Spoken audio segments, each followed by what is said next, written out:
मित्रों नमस्कार। मैं हूं आपका मित्र, आपका सखा, आपका फ्रेंड, आपका हितैषी, आपका मित्र, आपका वेलविशर कमल नंदलाल। और मैं आप सभी दर्शकों का हार्दिक अभिनंदन करता हूं, आपका स्वागत करता हूं, आपका वेलकम करता हूं एस्ट्रो तक की खास प्रस्तुति कमल नंदलाल के महा उपाय, जो आपके जीवन को सरल, सुगम, सफल और समृद्ध बना है, सिर्फ एस्ट्रो तक पर। ये जो प्रोग्राम है कमल नंदलाल के महा उपाय, इसका उद्देश्य है आपके जीवन को सकारात्मकता में लेकर आना। इसका उद्देश्य है कम से कम समय में, कम से कम पैसे में, कम से कम झंझट में आपकी किसी न किसी समस्या का समाधान कर देना, आपके जीवन को ज्योतिर्मय कर देना। अज्ञान, अंधकार से आपके जीवन को हटाकर उसमें ज्ञान का प्रकाश भरना और बिना किसी परपंच के आपके जीवन में सकारात्मकता लेकर आना, समस्याओं का समाधान, बस यही है हमारा उद्देश्य। इस उद्देश्य के अंतर्गत हमारा एक और उद्देश्य है, वो है अर्थ ज्ञान। देखिए, वैदिक ज्योतिष जो सबकी जननी है, चाहे वो लाल किताब हो, चाहे वो कृष्णमूर्ति पद्धति हो, चाहे वो कालचक्र हो, किसी भी तरीके की ज्योतिष, दक्षिण भारतीय ज्योतिष, उड़ीसा ज्योतिष या किसी भी प्रकार की ज्योतिष हो, उसका मूल आधार वैदिक ज्योतिष है। कई लोग नक्षत्र स्फटिक से चलते हैं और कई लोग वर्गों से भी चलते हैं। ज्योतिष के अलग अलग प्रकार हैं। जैसे हम उत्तर भारतीय ज्योतिष यानी कि जो पाराशरी टेक्निक है, उसमें अमूमन एक ही तरीके की महादशा का प्रयोग किया जाता है, ज़्यादातर वह है विंशोत्तरी। लेकिन अगर आप पड़ताल लगाएंगे और अच्छे एस्ट्रोलॉजिस्ट बहुत सारी अलग अलग तरीके की महादशाओं को कंसिडर करते हैं, अष्टोत्तरी, और इसमें अयनांश भी बहुत इंपॉर्टेंट है।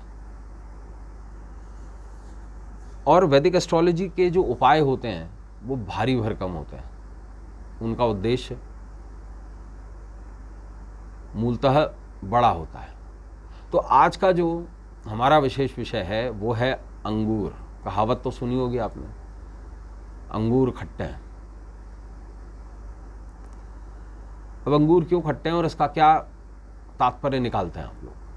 इसका तात्पर्य है कि सफलता नहीं मिली। हमने जो आशाएं लगाई थी, जो प्रयास किए थे, वो नहीं हुए। अंगूर एक फल भी है और फलों का समूह भी है, जैसा कि केला है। केला अपने आप में एक फल है, लेकिन देखा जाए तो केले का समूह एक फल है। इसमें अलग अलग तर्क हैं। लेकिन अंगूर मूलतः अपनी खट्टी अवस्था में भी, अपनी मीठी अवस्था में भी जब वो पक जाता है और उसके बाद जब वो सूख जाता है तो या तो काली द्राक्ष बनता है, या किशमिश बनता है, या दाख बनता है। दाख मतलब बिल्कुल एक काली किशमिश होती है। मुनक्का भी बनता है। उसके बहुत सारे अलग अलग प्रयोग हैं। मूलतः ये केतु का फल है जो क्लस्टर्स में आता है, और इसे खट्टे फलों के समूह में रखा जाता है।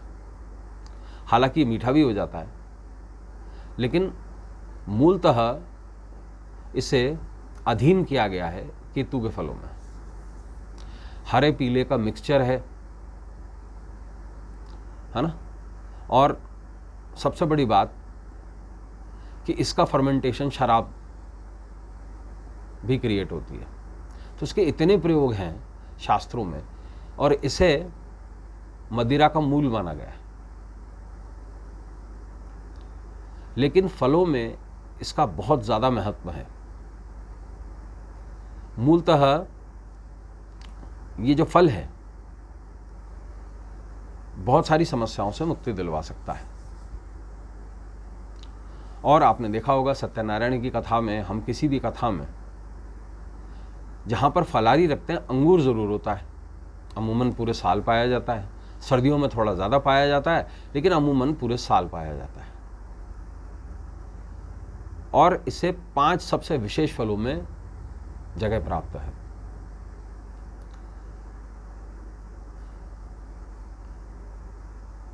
ये मूलतः केतु का फल होने के कारण बड़ा प्रभावशाली माना जाता है कुछ शास्त्रों में। इसका उल्लेख रावण संहिता में किया गया है।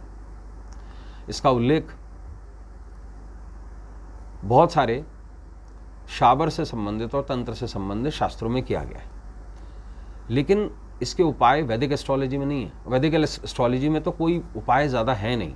दान के अलावा किसी भी तरीके का उपाय, दान है, अनुष्ठान है, मंत्र जाप है, इसके अलावा कोई भी वैदिक एस्ट्रोलॉजी में उपाय होता ही नहीं है। सिर्फ दान, अनुष्ठान, उपाय। इसके बाद की जो सीरीज है उसमें अभिषेकों का वर्णन है, अर्चन का महत्व है। अब जैसे जब हम रुद्र का अभिषेक करते हैं तो उसे रुद्राष्टाध्यायी कहते हैं। इसी प्रकार नारायण का भी अभिषेक होता है, लक्ष्मी का भी अभिषेक होता है श्री सूक्तों से, गणपति अथर्वशीष का होता है। इसके बाद आते हैं अर्चन। अर्चन मतलब पुष्पों से और रंगों से अर्चन करना, सहस्त्र अर्चन वगैरह है। इसके बाद द्रव्यों की व्याख्या की गई है अलग से, ज्योतिष से अलग हटके। जैसे अगर आप गन्ने के रस से शिवलिंग का अभिषेक करते हैं तो आपको धन की प्राप्ति होती है। फलों के रस का अलग अभिषेक है। लेकिन कुछ एक ऐसे शास्त्र हैं जिसमें वनस्पति से जोड़कर कुछ सरल उपाय बताए गए। तो ऐसे में अंगूर बड़ा कारगर सिद्ध होता है उन लोगों के लिए जिनको संतानहीनता से जूझना पड़ रहा है। मनुष्य जीवन का उद्देश्य है संतान उत्पत्ति करके, और वो उसे अपनी सारी संपत्ति, अपना सारा प्रपंच जो उसने जीवन में किया है उसे हैंडल करे और उसे देकर जाए, सौंप कर जाए, ताकि उसके वंश की वृद्धि हो। ऐसे में क्या है कि अगर संतान ही ना हो रही हो तो ऐसे में आपको एक प्रयोग बताता हूँ। अंगूर का एक गुच्छा ले लीजिए, ज़्यादा नहीं लेना है, या यूँ मान लीजिए उस गुच्छे में 20-25 अंगूर ही हों, कोशिश कीजिएगा थोड़े ज़्यादा हों। और जो महिला या पुरुष संतानहीनता से पीड़ित हैं वो एक सिंपल सा काम करें। ये उपाय करना है गुरुवार की शाम को प्रदोष काल वेला में। अंगूर का गुच्छा लीजिए और नाभि क्षेत्र से जो अम्लाइकल नॉड होती है उससे उल्टा वारिए, यूं 7 बार, और इसे गरीब बच्चों में दान कर दीजिए। बड़ों को नहीं खिलाना है, गरीब बच्चे और संभवतः बटुकों को, बालक को। अगर बटुक ना मिले कोई बात नहीं, बटुक मतलब ब्राह्मण की संतान, ना मिले कोई बात नहीं, किसी भी छोटे लड़कों को करना है। केतु अपना प्रभाव गर्भाशय क्षेत्र से छोड़ देगा और संतान की उत्पत्ति निश्चित हो जाएगी।